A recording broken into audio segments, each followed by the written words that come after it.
When you unlock the power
Ladies and gentlemen, good day and welcome to the PVR Limited Q4 and FY22 earnings conference call hosted by Axis Capital Limited.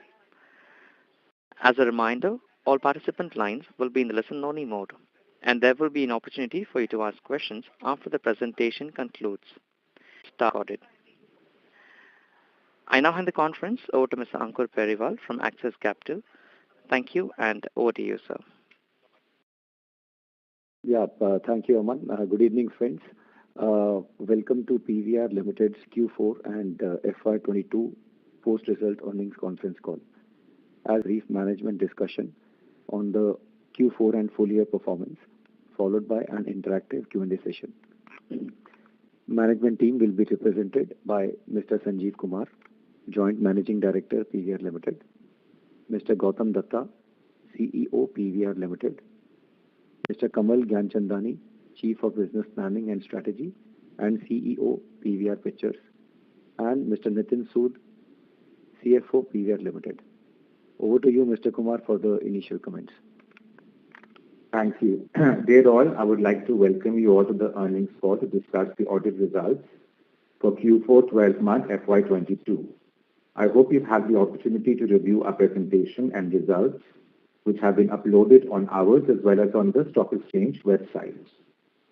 The year gone by hopefully marks the end of disruptions on account of COVID.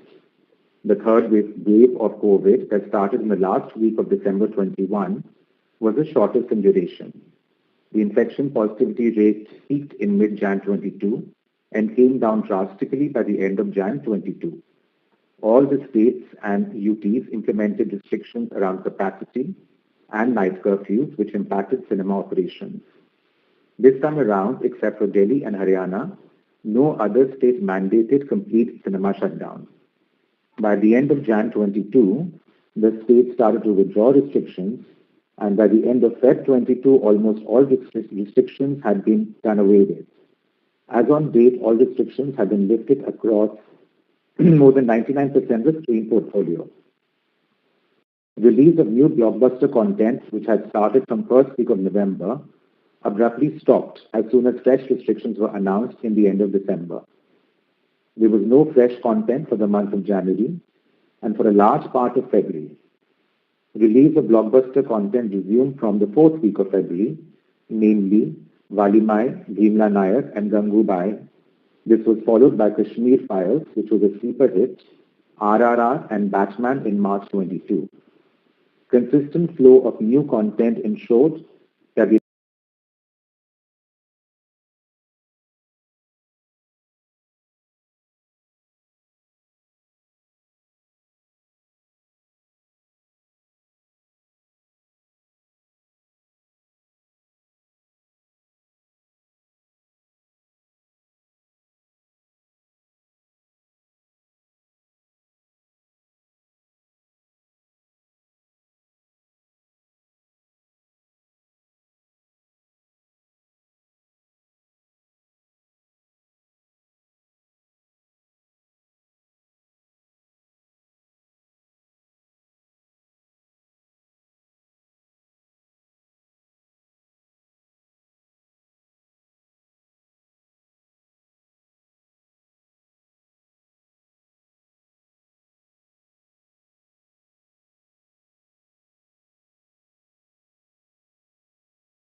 Ladies and gentlemen, good day and welcome to the PVR Limited Q4 and FY22 earnings conference call hosted by Axis Capital Limited.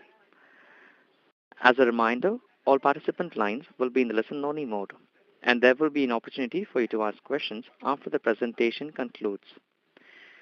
Should you need assistance during the conference call, please signal an operator by pressing star then 0 on your touchtone phone. Please note that this conference is being recorded. I now hand the conference over to Mr. Ankur Periwal from Axis Capital. Thank you, and over to you, sir. Yeah, thank you, Aman. Good evening, friends. Welcome to PVR Limited's Q4 and FY22 post-result earnings conference call. As usual, the call will be initiated with a brief management discussion on the Q4 and full year performance, followed by an interactive Q&A session. Management team will be represented by Mr. Sanjeev Kumar, Joint Managing Director, PVR Limited, Mr. Gautam Datta, CEO, PVR Limited, Mr. Kamal Gyanchandani, Chief of Business Planning and Strategy and CEO, PVR Pictures, and Mr. Nitin Sood, CFO, PVR Limited. Over to you, Mr. Kumar, for the initial comments. Thank you. Dear all, I would like to welcome you all to the earnings call to discuss the audit results for Q4 12-month FY22. I hope you've had the opportunity to review our presentation and results, which have been uploaded on ours as well as on the Stock Exchange website. The year gone by hopefully marks the end of disruptions on account of COVID. The third wave of COVID that started in the last week of December 21 was the shortest in duration. The infection positivity rate peaked in mid-Jan 22 and came down drastically by the end of Jan 22. All the states and UTs implemented restrictions around capacity and night curfews, which impacted cinema operations. This time around, except for Delhi and Haryana, no other state mandated complete cinema shutdown.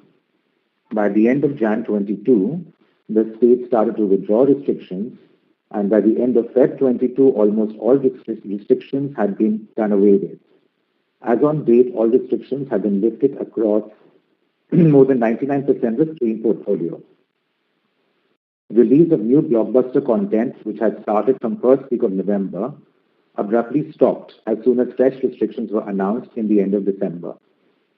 There was no fresh content for the month of January and for a large part of February. Release of blockbuster content resumed from the fourth week of February, namely Valimai, Bhimla Nayak and Gangubai. This was followed by Kashmir Files, which was a sleeper hit, RRR and Batman in March 22. Consistent flow of new content ensured that the admissions in March touched a post-pandemic peak of 90.6 lakhs, an increase of over 38% over December 21 admissions. The company was gearing up for a stellar Q4 when the third wave came upon us swiftly. It was difficult for the company to pare down its fixed costs, primarily because almost all the cinemas were operational, and secondly because we realized that the recovery from this wave would be equally swift. The company witnessed operational losses at the EBITDA level for the month of Jan and Feb, followed by strong profitability for the month of March, with EBITDA margins in excess of 20%.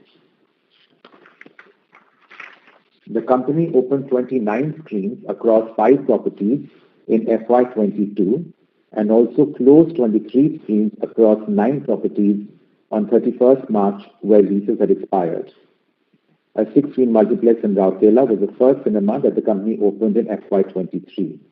It marks PVR's foray in the state of Orissa. The company plans to open 120 to 125 screens in FY23. Most of these will become operational in the latter half of the year, and the entire capex will be funded through internal accruals and liquidity available with the company. Our screen portfolio currently stands at 854 screens across 173 cinemas in 74 cities in India and Sri Lanka. On the results, please note that the numbers I'm sharing are after adjusting for the impact of Ind AS 116 relating to lease accounting and are different from the reported numbers which submitted to the stock exchange today. For the quarter ended March 31st, 22, total revenue was 554 crores, EBITDA loss was 18 crores, and PAT loss was 96 crores, as compared to revenues of 191 crores, EBITDA loss of 118 crores, and PAT loss of 272 crores for the quarter ended March 31st, 2021. For the 12-month period ended March 31st, 2022, total revenue was 1,409 crores, EBITDA loss was 155 crores, and PAT loss was 419 crores, as compared to revenue of 310 crores. The company opened 29 screens across 5 properties in FY22 and also closed 23 screens across 9 properties on 31st March where leases had expired. A 6-screen multiplex in Rourkela was the first cinema that the company opened in FY23. It marks PVR's foray in the state of Odisha. The company plans to open 120 to 125 screens in FY23. Most of these will become operational in the latter half of the year, and the entire capex will be funded through internal accruals and liquidity available with the company. Our screen portfolio currently stands at 854 screens across 173 cinemas in 74 cities in India and Sri Lanka. On the results, please note that the numbers I'm sharing are after adjusting for the impact of Ind AS 116 relating to lease accounting and are different from the reported numbers which submitted to the stock exchange today. For the quarter ended March 31st, 22, total revenue was 554 crores, EBITDA loss was 18 crores, and PAT loss was 96 crores, as compared to revenues of 191 crores, EBITDA loss of 118 crores, and PAT loss of 272 crores for the quarter ended March 31st, 2021. For the 12-month period ended March 31st, 2022, total revenue was 1,409 crores, EBITDA loss was 155 crores, and PAT loss was 419 crores, as compared to revenue of 310 crores, EBITDA loss of 424 crores, and PAT loss of 666 crores for the 12-month period ended March 31st, 2021. We continue to keep adequate levels of liquidity on the balance sheet with over 667 crores as on March 31st, 2022. A quick update on the proposed merger with Inox Leisure Limited, which was approved by the boards of the two prospective companies on 27th March 2022. The company has filed the draft scheme of amalgamation with BSE and NSE on 30th March 22. Approval from the stock exchanges and SEBI is awaited, post which the scheme will be filed with NCLT. To conclude, I would like to thank all the stakeholders for their unwavering commitment and support to the business. With a strong pipeline of content that is available for release over the next several months, we are very confident that the business will continue to perform strongly, and 22-23 will be a bounce back year for the cinema industry. With these opening remarks, I open the platform for any Q&As. Thank you very much. Thank you very much. Ladies and gentlemen, we will now begin the question and answer session. Anyone who wishes to ask a question may press star and 1 on the touchtone telephone.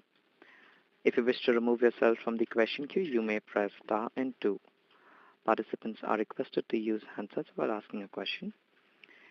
Ladies and gentlemen, we will wait for a moment while the question queue assembles.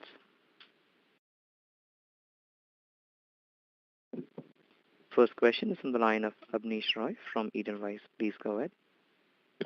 Yeah, thanks. My first question is on the recent box office performance, especially in the non-South market. So all the key movies like Heropanti, Jersey, Runaway, 34, etc. Have decent star cast, and also in terms of marketing, they have not really been behind. But still, the revenues have been well below expectation. And in the past, we have seen that when a slew of flops are there, then consumer would like to wait and the behavior becomes of more of wait and watch rather than rushing to watch movies. So do you see that risk? I understand every week we have a few movies releasing because of the pent-up lineup, but still so much of back-to-back disappointments. Is that a concern? Samuel, would you like to take that? Sure. Avnish, thanks for the question. Before Heropanti, Runway 34, Attack, we also had Kashmir Files, which performed beyond our wildest expectations. I mean, even the most optimistic expectations were beaten by a huge margin. It is one of those classic sleeper blockbusters, and it's a film in Hindi. And Gangubai, this whole season of getting audiences back to the big screen started with Gangubai, and that was, released in February, but fairly close to April period, just right at the beginning of the movie season. And again there, although it was led by a female actress, but because the director is popular, well-known, it was able to attract people. And again, the film exceeded the expectations. You would have normally expected 70, 80 crores sort of a net box office. The film went on to do almost close to 155, 160 crore. So our business is of peaks and valleys. There would always be surprises. There would always be films which will surprise us on the negative side, on the downside. And then there would be films which will beat our expectations, most optimistic expectations, and surprise us on the upside. That's the nature of our business. No one thought KGF will turn out to be the second biggest Hindi film all time after Bahubali 2.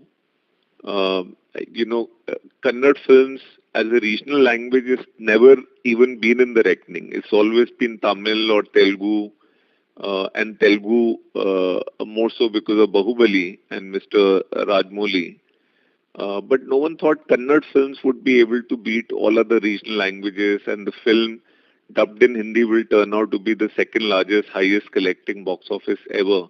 So that's the nature of our business. I think the good news is that people are back in cinemas in a big way.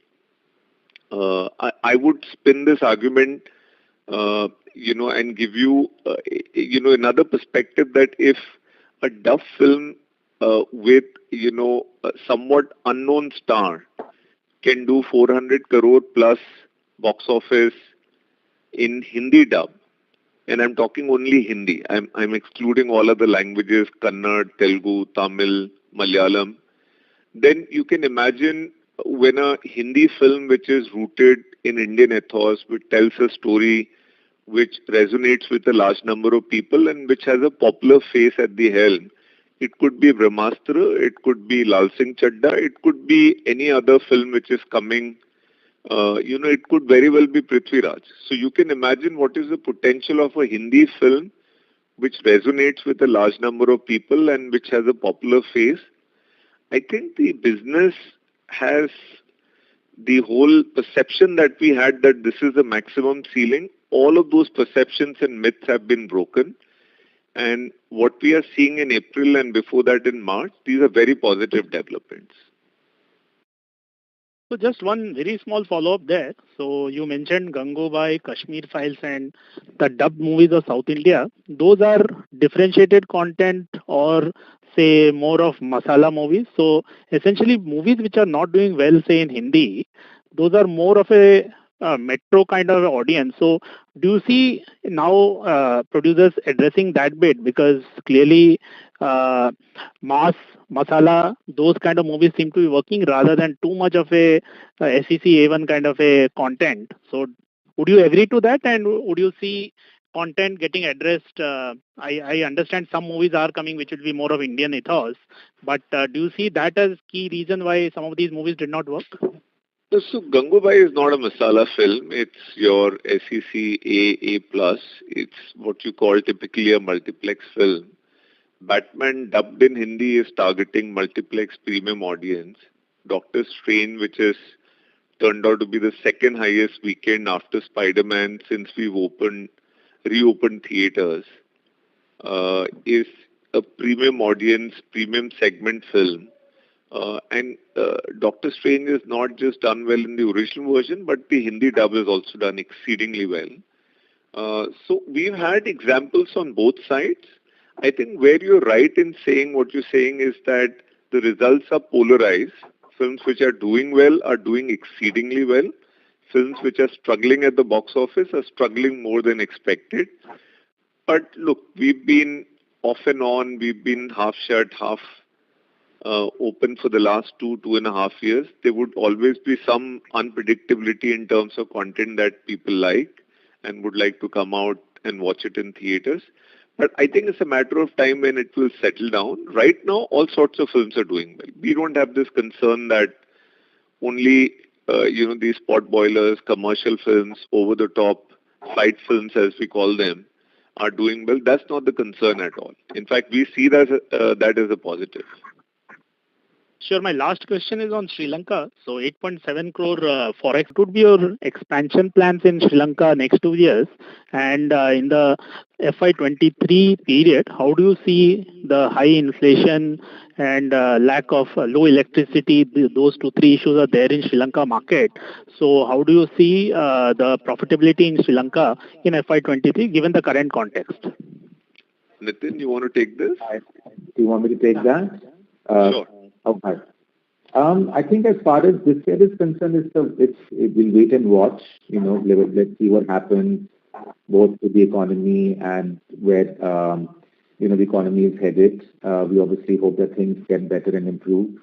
The months that we were fully operational, we did very well. We had over 20% EBITDA margin. We've got a lot of support from the developer there, which is a Far Eastern group called Shangri-La. So we're getting a lot of support and, SOPs from their developers. They're very understanding, both with respect to the pandemic and now what's going on with the economy. So we're just waiting and watching. Let's hope that things get better in the next 6 to 8 months and the business bounces back. And as of now, we're just focusing on this one property and seeing where things go and not looking at any expansion yet. Okay. Thanks. That's all from my side. Thank you. Thank you. The next question is from the line of Aaron Armstrong from Ashmore Group. Please go ahead. Hi, thank you for taking my questions. 3 questions from me, please. Firstly, Aaron, can I request you please be a little louder, please? It's not very clear. Sure, 1 second. The voice is not very clear. Maybe use The voice is not very clear. Yeah. So firstly, in terms of ticket pricing, the trends were very strong last quarter. Could you talk about the outlook for that for the coming quarters, please, whether it can remain at these elevated levels? Secondly, in terms of on the rental side, we've had some anecdotal reports of mall operators looking to catch up some of the revenue that they lost during lockdown. And if you could give any comments on that side of things, please, in terms of whether you'll be paying any kind of catch-up elevated revenue to landlords. And then thirdly, any kind of timing you can give around merger completion and the approvals that we're still waiting for, how long you think that could take? I'll take the ATP answer first. Technically, we've been out of business for over 2 years, and so whatever growth we have taken on ATP is largely on account of inflationary cost at all ends going up. And now that we've been operating at whatever rate, we intend not to take any pricing up. This is largely going to remain where it is, and we are wanting to maximize footfalls as we go further. And there's a complete acceptance as far as the new ATP norms are concerned, and technically no plans to take the ATP up, and it'll remain at the same level. But we are very confident that we'll be able to maximize footfalls with this strategy going forward. Aaron, on your second question about the rental catch-up, all our deals, bulk of our deals, I would say 98 to 99% of our deals had limited time period long-term discounts available to us during this 2-year period of pandemic. There is no, catch-up on rentals with most of our landlords going forward. There could be 1 or 2 exceptional cases where, we may have some bit of a higher revenue share during the next 12-month period. But I would say, 97-98% of the cases, there is no rental catch-up, and effectively, we are going to pay fully contracted rentals in accordance with our contract now, which we've also done in the month of March as we, came back to full operations. Last question was on merger and timelines. I think that we can only share indicative broad timelines because part of it is, not in our control. But just to explain, we filed the scheme post the announcement with the stock exchanges for approval on 30th of March. This process normally takes anywhere between 2 to 3 months before you get approval from stock exchanges and SEBI. Post that, you file the scheme with the National Company Law Tribunal, which I understand the processes could be 6 to 8 months. We think that we should be able to manage the whole process indicatively in a 9-month window as things stand. So, hopefully, in beginning of Q4, we should hopefully see the merger, all formalities being completed. That's the indicative timeline that we are looking at. That end of December or sometime in Q4, hopefully we should be able to complete all the legal formalities with respect to the merger. That's great. Thank you. Could I ask maybe one follow-up, please, just on the merger timeline? So the process of the merger not requiring certain approvals because the 2 companies now fall below the minimum revenue threshold due to the pandemic lockdown. Do you think that that's something that the regulator will view favorably, and in which case you have a very high level of confidence that this will be approved in the 9-month window? Or do you think there could be some ambiguity, there could be some pushback from the regulator, and in which case it could take more time, or there could be a small probability that the merger doesn't go through? Yeah, see, it's, to be honest, it's quite hypothetical. When we announced it, the scheme, we said, based on the advice that we received from councils, we don't believe that this requires any competition regulator approval based on the thresholds that we have. And, if we hear anything from the regulator, we'll adequately respond to them. So it's slightly difficult to comment, right now. We haven't heard anything as yet from the regulator, if any. And if we do hear back, we would respond to that. And yes, in that case, the timelines could get impacted, but it's quite hypothetical at this stage for us to, comment. Understood. Thank you very much. Thank you. Next question is from the line of Prateek Poddar from Nippon India Mutual Fund. Please go ahead. Yeah, hi. So just 2 questions. One is just to get some clarification. The 20% margins which you called out for in the month of March, they were pre-Ind AS, right? Yeah. Understanding. And also you can comment on the forward outlook for that. No, so ad spend recovery in the month of March was not even 50% of pre-COVID. It was around 40% of pre-COVID, and it would take another a quarter at least for us to get back within the pre-COVID numbers. So we believe that the journey on recovery is another 3 to 4 months away, where we could start to sort of look at similar numbers around pre-COVID. And then what explains this 20% margins in the month of March, sir? Yeah, very strong footfalls at the cinemas. Still some of the cost cuts and the cost efficiency. Controlled cost, very good footfalls. ATP was strong and so was SPH. And would your exit SPH and ATP be higher than your company average SPH and ATP for the quarter? That's a fair understanding for the month of March? Yes, absolutely. Okay, great. Thanks. And all the best. Thank you. The next question is from the line of Arpit Shah from Deep Research Capital. Please go ahead. Hi, I just wanted to know what kind of revenues we were generating from the properties which could expire in 9 properties. Could you hear that? Yeah. I'm answering that question. The Cineline properties which we closed on contributed approximately 2% of our revenues pre-pandemic and a similar contribution to the earnings. Yeah. 2% of the revenue. And they have restarted the cinemas under a new brand, right? Correct. That's right. Okay. Thank you. Thank you. The next question is from the line of Jinesh Joshi from Prabhudas Lilladher. Please go ahead. Thanks for the opportunity. Sir, if you can talk a bit about your tie-up with Oma Cinemas, will we have to pay any kind of royalty for design know-how? And also given the fact that these cinemas will have a pod concept, will it result in any kind of loss of seats? And lastly, if you can also share what can be the capex per screen over here, will it be materially different than what we have for premium screens?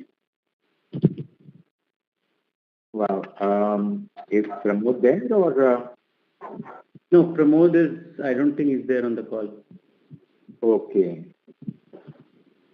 It's basically just the upfront cost as far as I know. We just concluded the deal with them. And I think ideally we won't want to look at a conversion at this stage, a conversion of an existing screen. It's very, very new and very on the layout really right now. We're just still evaluating various options in various places where we can introduce this concept.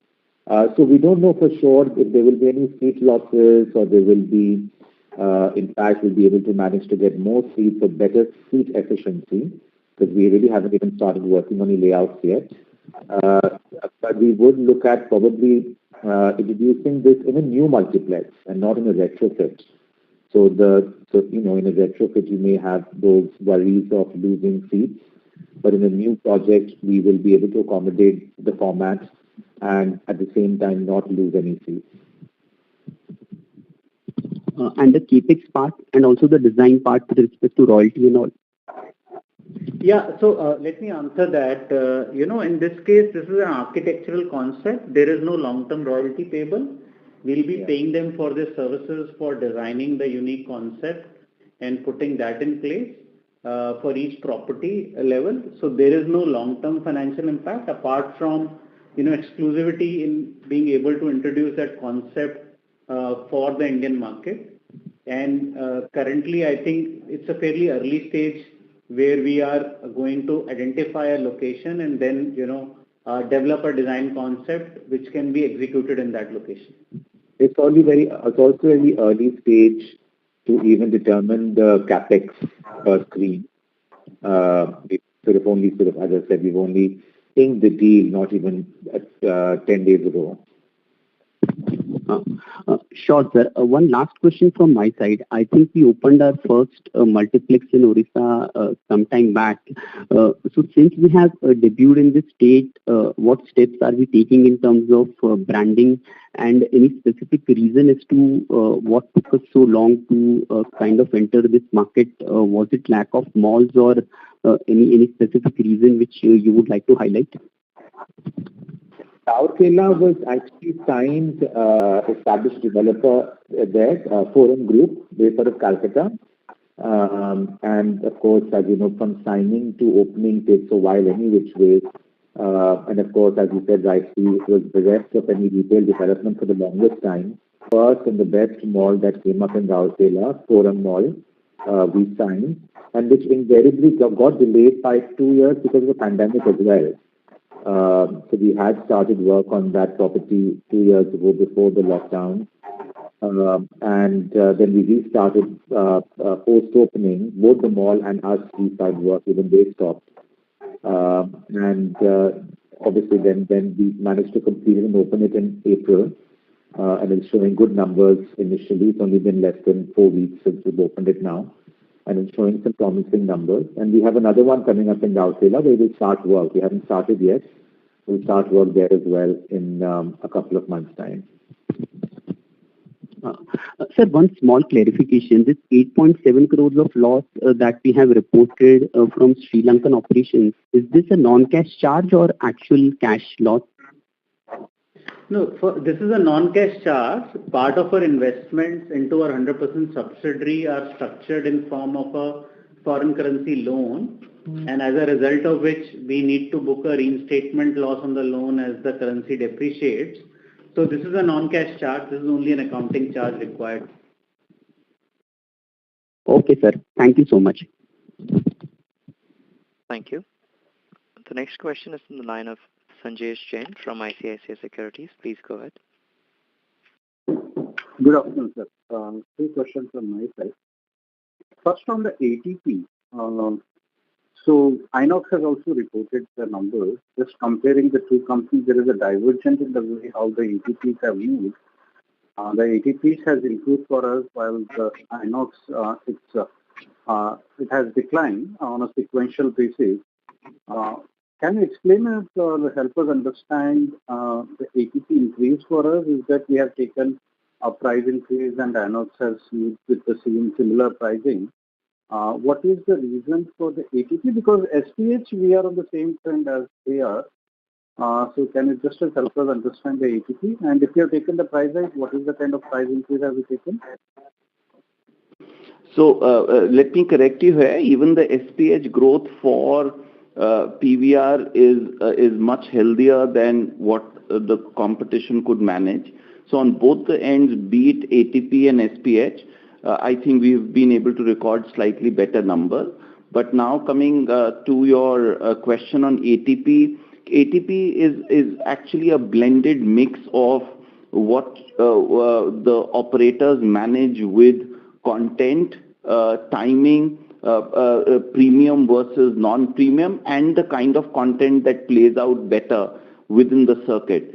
So I think PVR could manage a healthy mix between the premium offering to a consumer and could maximize on that part of the game. And I think SPH as well, we've been consistently working on this piece and managed to record a good, healthy number. And we feel that this is here to now stay, and it'll only get better from here. So what I understand is that we have not taken price increase. It's just a mix, and the mix is more towards premium.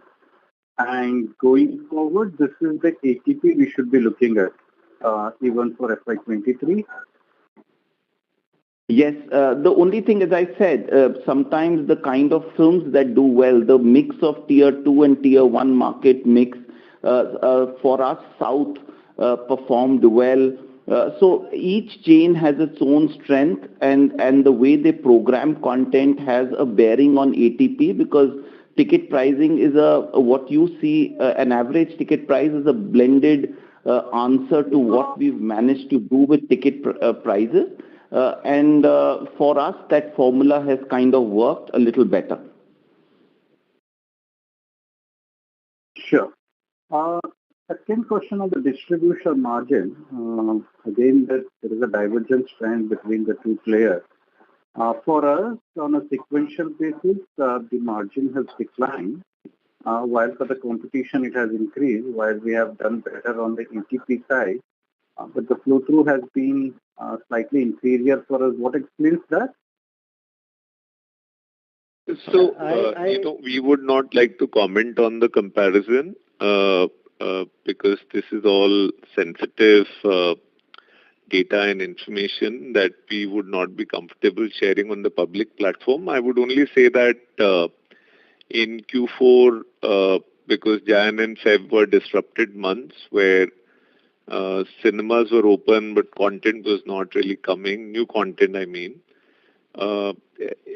very difficult to analyze it the way and the manner in which you're looking at it. I think if you wait for another quarter, look at April, May, June period, which is Q1 of the current financial year, you will get a better sense of where the film hire and the other comparative variables are moving. But just to understand for next year for PVR, how should we look at the distribution margin? Should it settle to the historic level, pre-COVID levels? Will that be a fair assumption, or for a time being we will accommodate, as we said earlier, to producers because they have waited a lot for the movie releases?